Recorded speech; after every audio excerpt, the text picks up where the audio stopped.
Now, as part of Polygram's ever-increasing life stories series in which authors read their own autobiographies, we are privileged to introduce reading his memoirs entitled Summer Wine and Vintage Years, Bill Owen.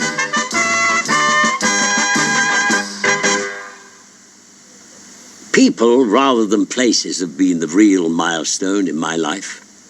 My father's name was William George Davenport Rowbotham, and I remember as a small boy being impressed by the name Davenport. It was a name entirely foreign to me, even to this day, I might add, and certainly to the residents of Acton Green, London, West 4, where I spent most of my childhood. On my birth certificate, his occupation is given as commercial clerk. Within months of my birth, the Great War of 1914-18 was declared, and he volunteered to become one of the lions led by donkeys, thrown into that useless carnage of human sacrifice. I, naturally, have little memory of him during those early years, other than a few sepia photographs passed on to me by my mother, probably taken when he was home on leave, and I remember a certain pride in seeing him in his quartermaster sergeant's uniform. With the signing of the armistice, he was posted further afield, documenting the return of Allied troops to their homeland. I still have one of the souvenirs he brought back from India, an elephant carved in ebony. There were others, a pair of vases from Japan, a model of a Greek soldier, and a pair of Turkish slippers covered in elaborate needlework. These were solid evidence of his travels. Sitting on the mantelpiece in the front room, regularly dusted and to be replaced in exactly the same position. Conversation pieces for visiting relatives invited for Sunday afternoon winkles of watercress tea. My mother was not so well served with Christian names. She is registered on my birth certificate as just Louise, giving birth on 14th of March 1914 to a son tipping the scales at 14 pounds, christened William John Owen Rowbotham and determined to scream non-stop for the first 2 months of his life. This was due, it was later discovered, to an aversion to breastfeeding. The story goes that my granny, whose authority has to be taken seriously regarding such matters, she being the local midwife, prescribed diluted condensed milk. It worked so well that I slept and slept and slept, so much so that my mother, in a panic, woke me in fear that I might have expired. That was also, so story has it, the first time I smiled. This became a family legend told both by my mother and granny at the same time and at the drop of a hat. It haunted me until I was well into my teens. The war over, this stranger whom I'd been told to call Daddy came back to live with us. He would soon prove to be the greatest and dearest friend I ever had. However, Lloyd George's fit country for heroes to live in proved, as usual, to be nothing more than the fine words of braying politicians. The reality was unemployment and the dole queue. Our home was a small 3-room flat with a cold water washhouse and lavatory. My parents slept in one room, Granny and I in another. The third was used for every other purpose and activity. The flat was located in what was known locally as the poor end of Bridgeman Road, no doubt due to the fact that it was only a footbridge that separated us from the then dire slums of South Acton. I am always amazed how children's memories remain so firmly focused, while someone I met yesterday can already be fading into non-existence. Sunday afternoons in winter, when, for this small boy, the world seemed to stand still, all quiet except for Mr. Monckton, with his horse and cart, exhorting us to partake of his delicacies. Come and get your whelks, shrimps and mussels, all alive-o! Why do I always associate him with the joy and warmth of my mother, comforting me during a Zeppelin raid, huddled together under the table in the darkness? A child's toy, as simple as a wooden scooter, is a rare thing in this age of high technology. But the sight of one immediately brings to mind a gleaming machine of polished wood, red-plated wheels, and a ringing bell that my father brought, as if by magic, from behind the never-played, out-of-tune upright piano. That birthday morning I was up and dressed, waiting expectantly in the kitchen, listening for some sign of life from the grown-ups. Suddenly my mother appeared in her nightdress and led me into the front room to watch this loving ceremony. Of course, I had to ride it immediately, but it was still dark and Dad stood freezing at the front gate as I careered up and down outside the house. "Not so fast, not so fast," he called. I wonder how much penny pinching and sacrifice went into the purchase of what was the first and one of the very few birthday presents that I remember. We don't seem to have been family for memorabilia. I never discovered a photograph album or even a holiday snapshot. But then we couldn't afford holidays in those days. However, there were exceptions, particularly in my case. Whatever the sacrifice, ways and means were found to get little Billy to the country or seaside. Unsuspecting relatives, no matter how distant, living in such places were wooed by either my mother or my granny in order to win their hospitality for William Jr. Even my father entered into the scheme of things. While serving as a senior NCO with the Territorial Army, he managed to smuggle me into their summer camp at Littlehampton. And I do mean smuggle. I could have been no more than 5 or 6 years old, but I still have clear memories of being passed overhead from one giant pair of hands to another, to be hidden under carriage seats or on luggage racks during routine inspection. But my most memorable holiday was the one I spent just outside Waltham Cross, which today is but a mere suburb of London, but 74 years ago, when it could be reached by steam train from King's Cross or tram from the terminus at Caledonian Road, the journey was for me an adventure in itself. Grandma had rekindled an almost non-existent relationship with a nephew who ran a small market garden. She tactfully broached the subject of my spending a holiday with he and his family. It was a wearying walk from the station that eventually took us out of the town and along a leafy lane where my mother and Grandma finally came to a halt to stare somewhat dismayed at a small tumble-down house set in an acre or so of vegetables and greenhouses. But I had run on excitedly to the front gate, where there was a great cacophony of welcoming sound from the chickens, geese, piglets, dogs, cats, and even a donkey. Suddenly a jolly woman with a round face like a rosy apple with figure to match came forward to greet us. Clara laughed a lot. It was a habit of hers, and seemingly one that her children shared as they chased excitedly around us, sitting on the tired sofa set amidst the chaos of the kitchen. I was ignored by the 3 women, who gossiped furiously until the kettle began to boil for tea, when Clara went to the back door and with a voice like a foghorn called her husband. My first impression of Uncle Ernie is the only one I can recall. The reason for this is that during my entire 2-week stay, he never changed his clothes. I began to wonder if he slept in them. There was a permanent hue of green about him, no doubt due to his being in constant contact with his tomato plants. His greasy cap, I was sure, was part of his head.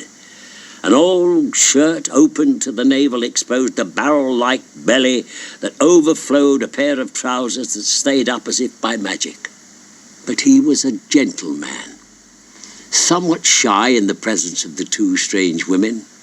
Grandma had delivered him as a baby, but he had not met my mother before. Picking me up like a feather and holding me high, he exclaimed, "Don't worry, we'll look out a little Bill." Having drunk his tea, he made to leave, but as he paused at the front door, he farted. My mother went as red as a beetroot. Grandma coughed and pretended it hadn't happened. But the rest of the family took no notice whatsoever. In fact, they did it all the time. I can't vouch for the animals, but for me, that was to prove to be the great fascination of the holiday, the freedom to fart. You see, even as a small boy, I had been taught that if by accident even the mildest boop were to escape, I was to say pardon. This was quite understandable as far as the Robuffon family were concerned. We were 4 human beings trying to exist in a cramped home in Bridgman Road, and certainly no place for the maxim, wherever thou be, let thy wind go free. But I shall never forget wandering through the tomato plants with Uncle Ernie when he suddenly produced what sounded like the entire percussion section of the 1812 Overture, including canon. I often tried to match his performance when alone among the tomatoes, until I, shall we say, overreached myself with unforgettable results. Other memories of those days, inevitably the fascination of sex, and at an early age. First, the innocent inquisitiveness under the pretext of playing doctors and rummaging around Nellie Price's anatomy. She was the big girl who lived in the downstairs flat. There was also my quasi-sexual experience with May Turner, the pubescent Gypsy Rose Lee of Bridgman Road, who displayed herself for the titillation of the Bridgman gang. This service was performed behind a truck on a railway siding, for which she charged 1 penny, but no touching. I was far too young to be a member of the Bridgman gang, but she always took my penny. Then there were my teachers at the council school. I see them so clearly, their faces, their clothes, even their mannerisms. Mr. Ellis, for example, over 6 foot tall, thin as a rake with spidery legs, and early John Cleese doing his funny walk. He had the habit of rubbing his clenched fists of his right hand against the open palm of his left. This was confusing inasmuch as it meant he could either be pleased or very angry. And we never knew which until it was too late. So it was best to sit very still and upright at one's desk and pray. Mr. Jones, maths, wore a black jacket and a waistcoat with striped trousers and pince-nez either hanging around his neck or perched precariously on his nose. Miss Wilson taught history and art and was a goddess of loveliness, wafting a beautiful aroma in the midst of this horde of unwashed schoolboys. She occasionally sat on the corner of her desk, one leg extended to the floor, revealing an expanse of thigh which always induced us to drop our pencils and, whilst retrieving them, take a look up her skirts. A most popular diversion. At an early age, according to my mother, I was already beginning to show a willingness to entertain. Showing off, as she called it.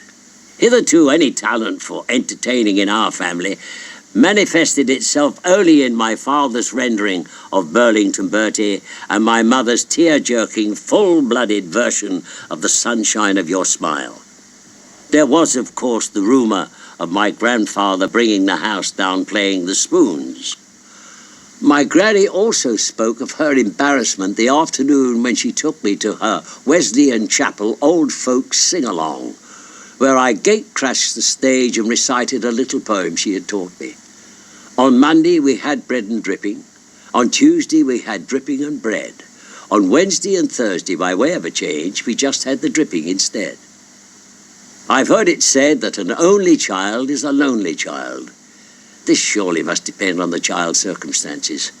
I spent most of my waking hours either at school or playing with my mates on the street.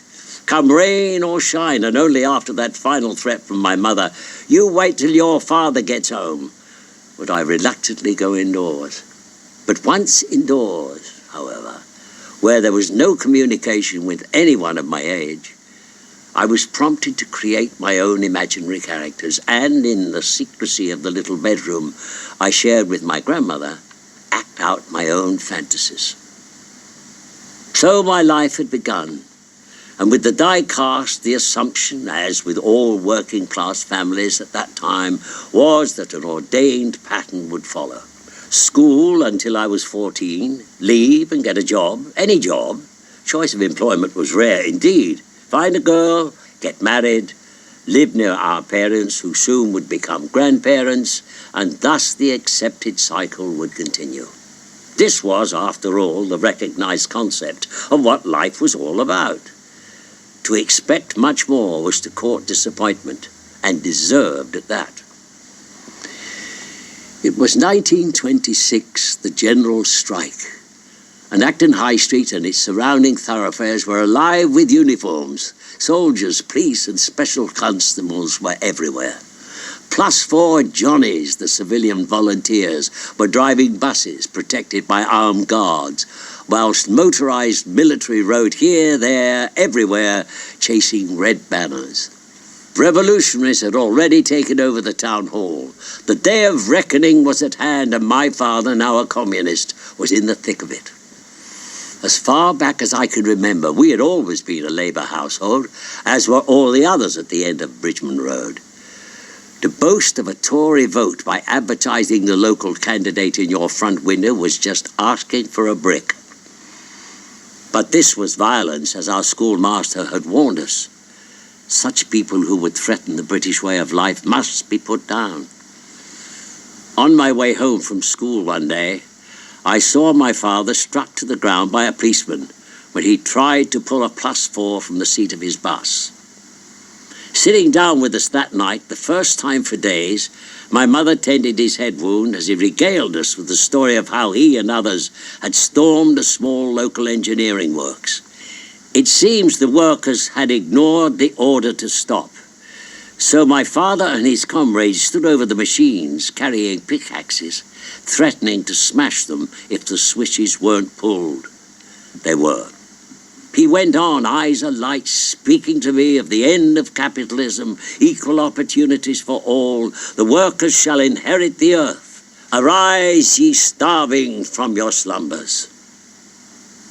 So I listened, somewhat confused. Was it really as simple as that? The haves and the have-nots?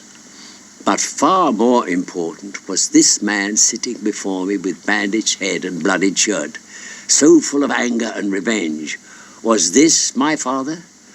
Was this the same man I had seen as a wee boy on holiday, with all those soldiers standing to attention, so proud in his uniform as God Save the King was played, and who bowed a servile head out of respect for his superiors? Was this the man who had returned to and suffered from a country unfit for heroes to live in, where dole queues and insults and humiliation arising from seeking work that didn't exist were the norm, and which I thought he was enduring with forbearance? A rhetorical question, if ever there was one, for he was an amalgam of all those things, the father soon to become the friend, whom I grew to admire and love. There was no revolution. My mother continued to iron rich men's shirts from 8 in the morning until 6 at night, Monday to Friday. My father returned to his place in the dole queue, and my grandmother continued to deliver unwanted mites into an unwelcoming world. But whilst my father preached to me of a socialist utopia, and even bought me a copy of Robert Tressel's novel, The Ragged-Trousered Philanthropists, for my 14th birthday, I gave socialism only my divided attention, having other interests at the time. Charlie Burton is my one lifelong friend, born at number 12 Bridgman Road, 6 months my junior, and brought into the world, of course, by my granny. Our mothers were quite friendly, whilst our friendship to judge from ancient photographs taken at weddings of both his aunt and his uncle, in which we both appear, began almost in the cradle. But if memory serves me correctly, it was around the age of 10 or so that our relationship really began to develop, due to the fact that Charlie by this time could really play the piano well, and I had a singing voice that could already do things with a song. This had come to light when we won a hidden talent competition at our local cinema. First prize, 5 shillings between us. Dubbing our act the It Kids, a song in harmony, we launched ourselves onto an eagerly awaiting public at the poorer end of Bridgeman Road, that is. And no doubt due to our youth and cheek, we became a very popular little act around West London working men's clubs, which lasted until our teens, when we moved on to dance bands. Then came a girlfriend and love for Charlie and Elsie, but not for me, although Elsie swears I was the first to court her. They eventually got married, but wedlock wasn't for me. My appetite for entertaining had been well and truly whetted. I was not, however, aware of any particular interest in theatre or acting until I was 18, being quite content to sing for my supper. Then came a matter of unrequited love to upset the apple cart. The young lady, whose name I can't remember, was a very keen actress and a member of the Acton Cooperative Players, and she could well have been the reason for my decision to have a go at this acting lark. With any experience, of course, it would have been immediate apparent to me that this was no average bunch of amateurs. Being part of the Workers' Educational Association program sponsored by the Cooperative Society, with a repertory that included such playwrights as Galsworthy and Shaw, it was clear that the social implications of the plays were of more importance than any self-indulgence on the part of the actors. The choice of play and players, directing, and any tutorials were the sole responsibility of Meg Thomas, a delightful middle-aged lady who helped me discover a natural instinct for acting and thus proceeded to demand more. It was as if I became her challenge. Instinct wasn't enough. I must understand the reason for what I was saying and why. So began my first lessons in the never-ending process of learning about acting. Inevitably, our teacher-pupil relationship was a close one, and although she was old enough to be my mother, I developed an almost uncontrollable passion for her. It was a difficult situation for Meg, and as the intimacy between us grew, almost impossible to control. Finally, her resistance gave way. What followed was my first and probably the most gentle, wonderful sexual experience of my life. I recommend such an introduction to all adolescent male virgins. With my 21st birthday come and gone, my mother seemed happier for me. She spoke to friends of my settling down, which to her meant that the logic of my life had begun to prevail. After all, I had held down a job for over a year, working at Eastman's & Sons, a large firm of dyers and cleaners, where I was trained to remove spots from men's clothing. It was tedious but undemanding. I was also courting seriously a non-thespian. Her name was Jenny Watts, and she lived nearby. The preordained pattern was falling into place. At this time, the only relief to the monotony was my activity with Eastman's Dramatic Society, organised by Miss Violet Heald, the welfare officer, and a keen amateur thespian. It was after the first night of one of our shows, when we had all gathered for a drink, that Violet took me aside and said, almost accusingly, "What are you doing wasting your life in a factory?" I countered, as I thought logically, by asking exactly what she thought I should be doing, options being short in South Acton. She said that I was born to act, and that was what I should be doing. "If you don't act, it will be a terrible waste, and I'll never forgive you," she concluded. Then she kissed me. I thought of Meg Thomas. But Jenny appeared at the door and was ready to go home. As we walked, Jenny said, "Miss Hild likes you, doesn't she?" Putting my arm around her, I replied, "She's old enough to be my mother." Saying good night on her doorstep, we got around to the inevitable subject of betrothal. I usually listened in silence, but that night, no doubt fired by Violet's words, I cut the subject short with, "I'm going to be an actor, you know." Fully prepared for some kind of remonstration, bitterness, or even jealousy, I was taken aback when she inquired seriously, "How can someone like you become an actor?" She was right, of course. That was the question. Not to be, but how to be. How did a working-class man like me become an actor? What did I have to do? Where did I have to go? Certainly not to the Labour Exchange. I obviously had to get acquainted with someone who knew the answer to all the whys and wherefores. But who? We never went to the theatre or a concert. For live entertainment, we went to the local variety theatre. When I got home, my mother was waiting up for me. Dad, now a trolley bus driver, was on late shift. As she made the tea, she inquired how the play had gone. I told her very well and that we'd had a good audience. Then she looked at me thoughtfully. "You know, Billy," she said, "I reckon if you keep up this acting, Miss Heald would see that you had a job for life." I drank my tea. The opportunity for me to break with the preordained pattern came as a bolt from the blue when I received a letter from a Captain Frank Bond, manager of Walness Holiday Camp in Dovercourt. He was offering me a job as an entertainer for the season commencing Easter 1937. This apparently was in consequence of a holiday I'd spent with some workmates the previous year, where it seems I had been the life and soul of the party, much to the delight of the other campers, and Captain Bond had taken due note. There was no hesitation. No ifs or buts. I immediately gave notice to Eastman and Sons, and Jenny Watts did likewise to me. Breaking off our engagement was probably the most sensible thing that dear girl ever did in her life. I was totally selfish. I was being offered a chance that might never come again, and win or lose, I grabbed it.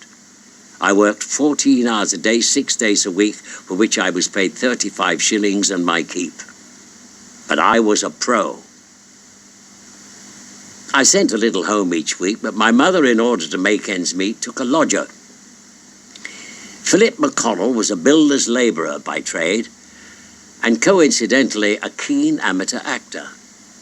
Naturally, this gave us an immediate affinity when we met at the end of my season. He was involved at that time with the popular left-wing Unity Theatre, housed in a converted chapel in a back street of Somers Town, King's Cross.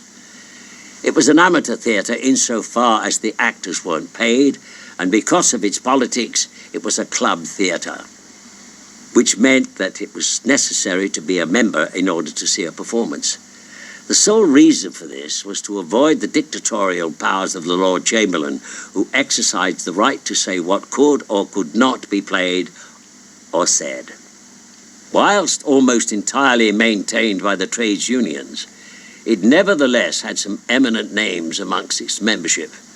Luminaries such as H.G. Wells, George Bernard Shaw, Sean O'Casey, Dame Sybil Thorndike, Flora Robeson, Tyrone Guthrie and Victor Gollancz, to mention but a few.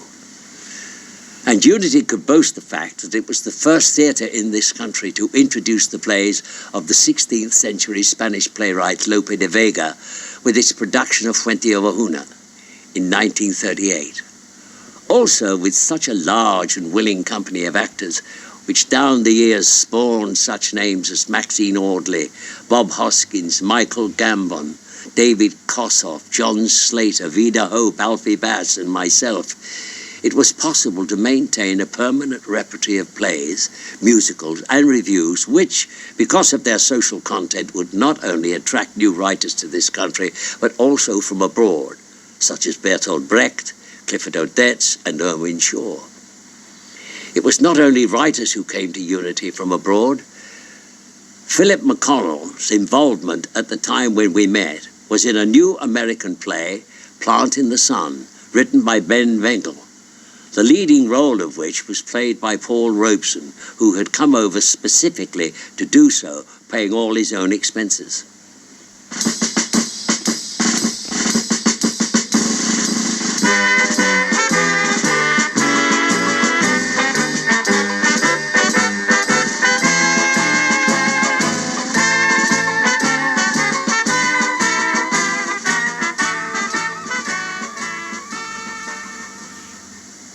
I was asked recently on a broadcast television show what I thought might have happened to me if Last of the Summer Wine hadn't come about. I pointed out that what perhaps would have been far more interesting as a question was that what would have happened to me if my mother had not decided to take a lodger who just happened to be interested in the Unity Theatre and who persuaded me to give an audition in October 1938 for this satirical pantomime Babes in the Wood, in which I got a part when it opened in November of that year. Then, on July 11th, 1939, whilst I was working at Dovercourt Holiday Camp, I received a letter. Dear Bill, this is to advise you that your name was put forward to be included in the short list of Unity actors for the Kingsway Theatre, which will be on a professional basis. At the management meeting last Thursday, your name was accepted. The play chosen to mark Unity's debut at the Kingsway Theatre was one by Ernst Toller, Pastor Niemöller, to be directed by Louis Casson, for which the Lord Chamberlain suddenly saw fit to ban because he considered it to be too anti-Nazi. This only within a month or so of the outbreak of war. But Unity, forever used to such crises, immediately transferred the play scheduled for the Little Theatre at King's Cross to become the opening production at the Kingsway. This was a new play, Colony, by Geoffrey Trees, dealing with unionism among the plantation workers of the West Indies. And we began rehearsals under the direction of Herbert Marshall. It was during the second week of rehearsal that Herbert suddenly called us together after an urgent phone call. He said, I have to inform you that the management committee have decided to abandon the Kingsway Theatre project because information has been received that war is being declared on Sunday. I can still hear the silence that followed. The whole company was stunned by the news. And although not a word had been mentioned, I'm sure we all secretly lived with the fear of what was now inevitable.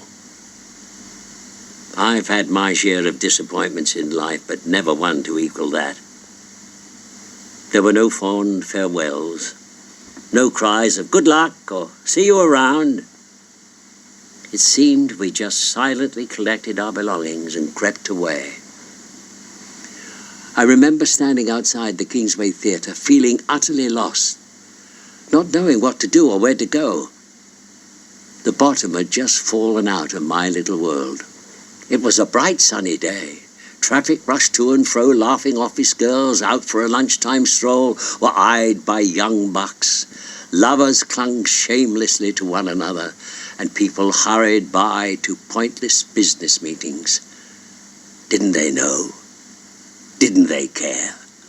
Or were they just living in the hope of a miracle between now and Sunday, one that would save us from the anticipated carnage?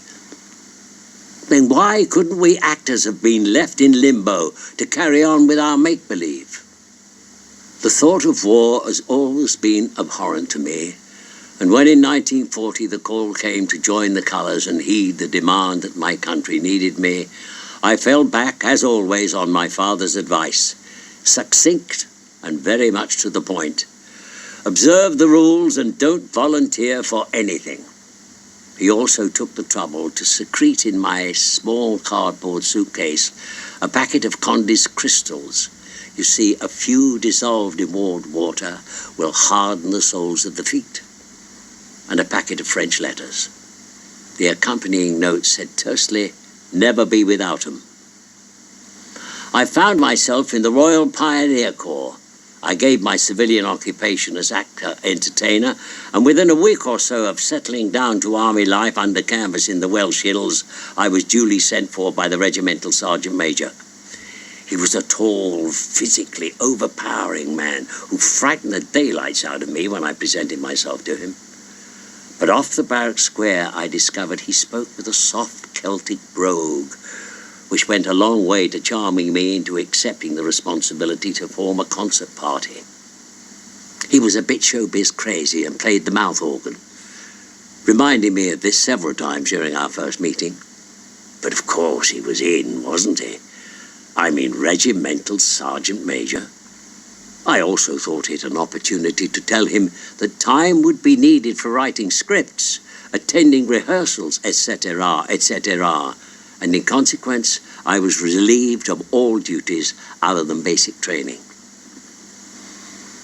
While in the barracks, I followed my father's advice and accepted the discipline and ritual, the mindless bullshit, and the fact that it was necessary for the sergeant to yell his instructions to me from a distance of a couple of inches. In fact, I buckled down so well I was offered a commission. And who, I ask you, was the officer commanding the Officer Cadet Training Corps? None other than Colonel Frank Bond, my holiday camp boss. I passed out with flying colours. Later, with the assistance of my NCOs, I was in charge of putting the Brigadier Headquarters staff through their battle training. It was during one such exercise that my corporal unknowingly entered the danger area of an unexploded hand grenade. Tragically, he had a foot blown off. This is a memory I have never erased from my mind. My immediate reaction was to hide, and I remember locking myself in a hut. I have further vague memories of being hospitalized and the determined efforts of the staff to prevent me causing further damage to my right shin, which I was unconsciously rubbing down to the bone. Significantly, it was the right leg from which the corporal had lost his foot. Psychiatry couldn't help, and I was left to a self-imposed silence and resignation. After my discharge, my mother held me close and with tears in her eyes offered that good old panacea that Londoners know so well. I'll make a nice cup of tea. My father, while seemingly sympathetic and understanding, showed little emotion. In fact, I felt his disappointment. But it was he who eventually interrupted my self-imposed isolation by pointing out that despite the war, life still had to go on, and wasn't it about time I realized it? So I went back to Unity Theatre, where I was welcomed as if I'd never been away. It was only a few weeks later when my friend Alfie Bass told me he had got his calling up papers and suggested my name to take over the role of Gunner Cohen in James Bridie's play Mr. Balfrey, starring Alistair Sim at the Playhouse Theatre. I was apprehensive, but it was a challenge.